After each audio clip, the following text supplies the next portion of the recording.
If you've been tuning into HBO hoping for a fresh new rule, you've likely been met with a rerun. That's because Real Time with Bill Maher is officially on hiatus until January 2026.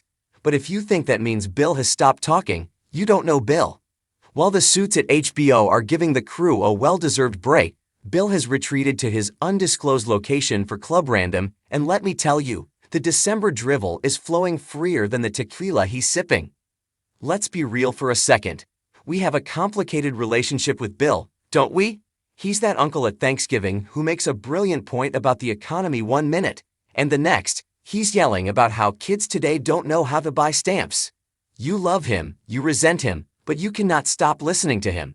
So, since we don't have his monologue to dissect, let's unpack the absurdity of Bill's December 2025, from his podcast ramblings to the year-long feuds that are still simmering. The Club Random rabbit hole, December's weirdest moments. Without the guardrails of a live audience or a producer in his ear, Club Random Bill is a different beast. It's intimate, it's smoky, and frankly, it's often where the real drivel happens. 1. The Malkovich awkwardness. Did you catch the December 1st episode with John Malkovich? If you didn't, imagine this. You have one of the greatest living actors, a man of deep intellect and artistic nuance, sitting in a chair. And what does Bill want to talk about? Spanking kids. Wokeness, again. Why he doesn't tour anymore. There is something hilariously painful about watching Malkovich, who just wants to discuss his role in Bad Monkey or the intricacies of Death of a Salesman, politely nod while Bill goes on a tangent about how corporal punishment wasn't that bad. It was the ultimate cringe comedy moment of 2025. You could practically feel Malkovich calculating the distance to the exit. The emotional takeaway, it's a reminder that even our heroes have blind spots. Bill's obsession with kids these days, despite, as critics love to point out, not having any, has officially crossed from grumpy to obsessive. 2. The Lara Trump cozy up. Just a week prior, Bill sat down with Lara Trump. Now, 2020 Bill might have ripped into the contradictions of the MAGA world. But late 2025 Bill, he's in his can't we all just get along era. The conversation was surprisingly chill. And for many of us, that was the most frustrating part. We want the fighter. We want the pushback. Instead, we got a friendly chat about family and media. It feels like Bill is so desperate to prove he's not a liberal elite that he's overcorrecting into being a conservative buddy. The ghosts of 2025, why Bill is still stewing. Even though he's off the air, you just know Bill is sitting in his living room right now, fuming about the events of the past year. If we could peer into his brain this December, here are the 3 things absolutely dominating his thoughts. The dinner with Donald fallout.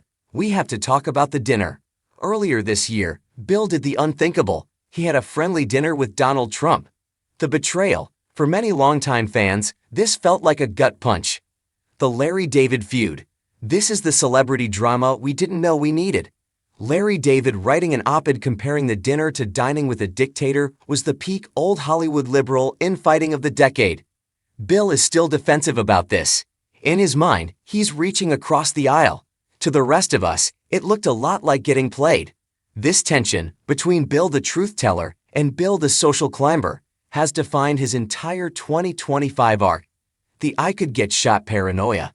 In a moment of genuine vulnerability or perhaps melodrama, this year, Bill confessed to Patton Oswalt that he stopped touring because he feels unsafe.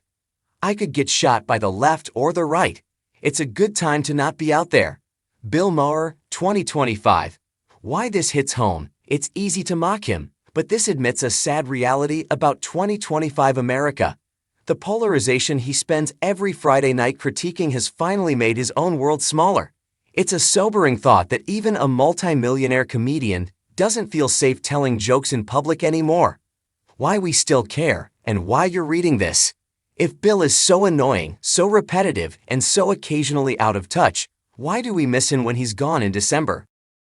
1. He's the last of the unsafe spaces.